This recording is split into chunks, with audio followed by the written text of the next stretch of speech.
Pada suatu hari, ada 3 siswa yang bernama Hansel, Jayden, dan Edwin.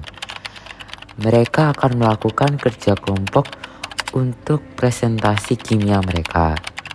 Tetapi mereka berpikir bahwa kimia adalah pelajaran yang tidak berguna dan buang-buang waktu.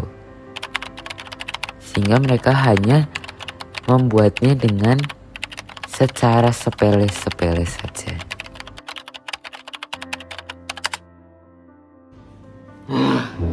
Aduh, tugas lagi. Apalagi ini tugas kimia apa sih? Kok seperti menyusahkan sekali. Udahlah, aku telepon mereka aja.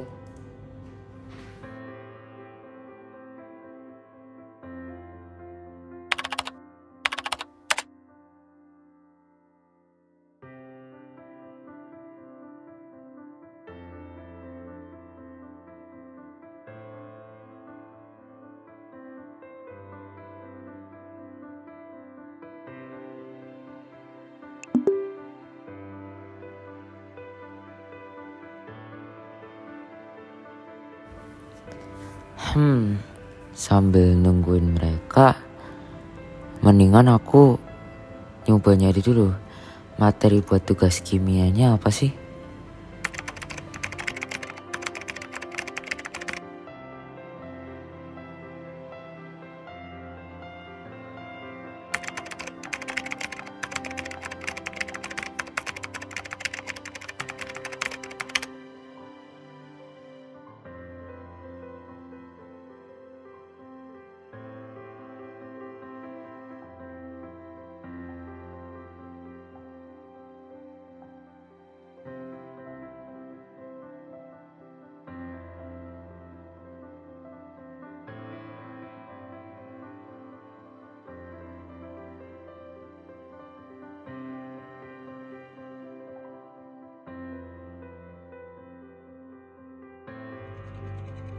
Guys, aku lapar nih, makan yuk.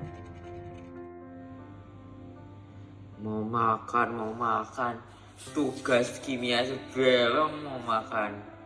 Tapi cuma kimia doang sih ya. Ada aku juga lapar, mau makan apa toh? Bikin Indomie yuk.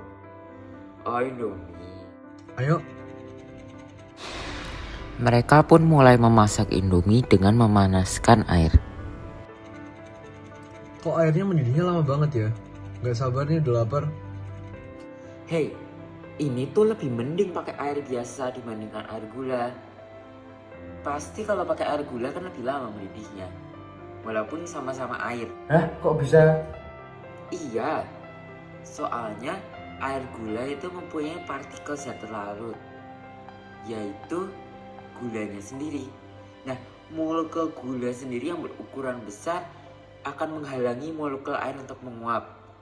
Sehingga larutan gula lebih lama menguap dibanding air sendiri. Jadi penjelasan lebih lanjutnya yaitu seperti yang di video ini, larutan gula dan larutan air akan membentuk larutan homogen. Nah, pada saat proses pendidihan, larutan air membutuhkan tenaga yang lebih banyak dikarenakan larutan gula itu menghalangi dalam perpindahan proses menjadi fase gas, sehingga membutuhkan waktu yang lebih lama dibandingkan air yang merupakan pelarut murni biasa. Tadi tuh aku baca artikel ini, tapi apa ya? Oh, itu loh materi kimia kita. Apa namanya? Sifat koligatif larutan. Ya, contoh dari perbedaan ini tuh sama seperti sifat yang pertama, yaitu penurunan tekanan uap, di mana air biasa akan lebih cepat menguap dibandingkan air gula sendiri. Nah, penurunan tekanan uap itu memiliki definisi sendiri, yaitu kondisi berkurangnya tekanan uap pelarut murni karena pengaruh penambahan zat terlarut seperti gula sendiri. Oh ya, kebetulan masak Indomie juga punya sifat koligatif loh. Hah? Kok bisa?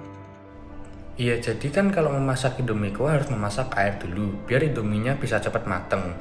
Nah, setelah air mendidih yang biasanya sekitar 100 Celcius, ditambah dengan mie serta bumbu kuahnya, Air ditambah dengan bumbu Indomie akan menjadi larutan dan titik didihnya dapat naik beberapa derajat.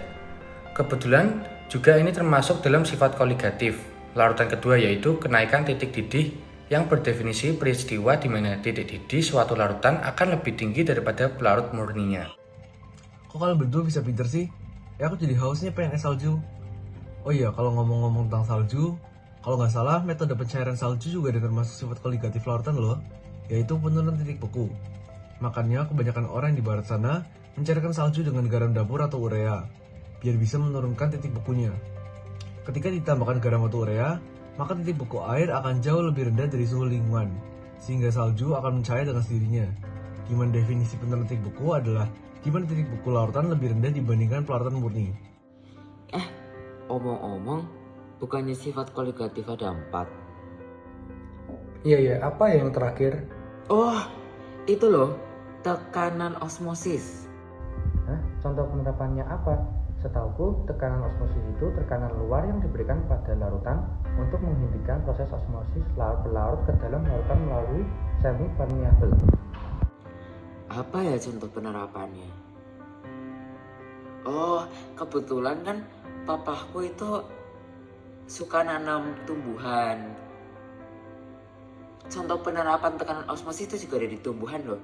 Waktu itu apa ya namanya? Oh ya, penyerapan air oleh tanaman melewati membran, karena tuh sel-sel tumbuhan itu kan bersifat semi permeabel, termasuk sel-sel rambut akar. Sedangkan tekanan osmosis juga melalui larutan semi permeabel juga kan, sama seperti sel-sel rambut akar. Oh iya, selain penyerapan air, pembuat telur asin juga termasuk loh. Telur asin mengalami proses osmosis, di mana yaitu perpindahan molekul air melalui selaput semi permeabel dari larutan yang hipotonis ke larutan yang hipertonis. Bedanya hanya adanya penambahan parutan bawang putih ke media rendaman telur selain garam. Jadi gak usah ke zaman jadul lagi pakai abu gosok atau batu bara merah. Wah, keren juga ya ternyata sifat koligatif bisa berguna di kehidupan kita. Sangat mempermudah kehidupan kita. Dalam segi banyak aspek, dari makanan, keberlangsungan hidup, minuman juga bisa. Oh banyak lah ya pokoknya ya. Oh, apalagi ini kan materi tugas kimia kita ya. Yaudah, ayo kita serius biar presentasi kita bagus. Bisa. Oke.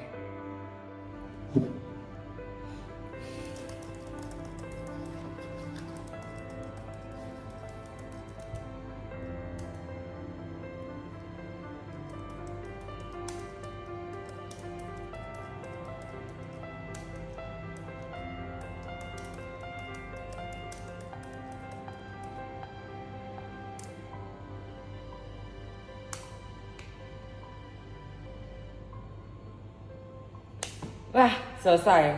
Akhirnya tugas kimianya udah selesai ya semua ya.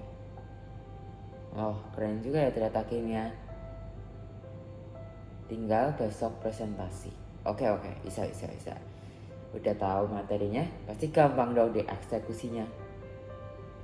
Oke semuanya, ternyata sifat koligatif itu berguna juga ya. Terima kasih telah menyaksikan dan see you next time. Dadah.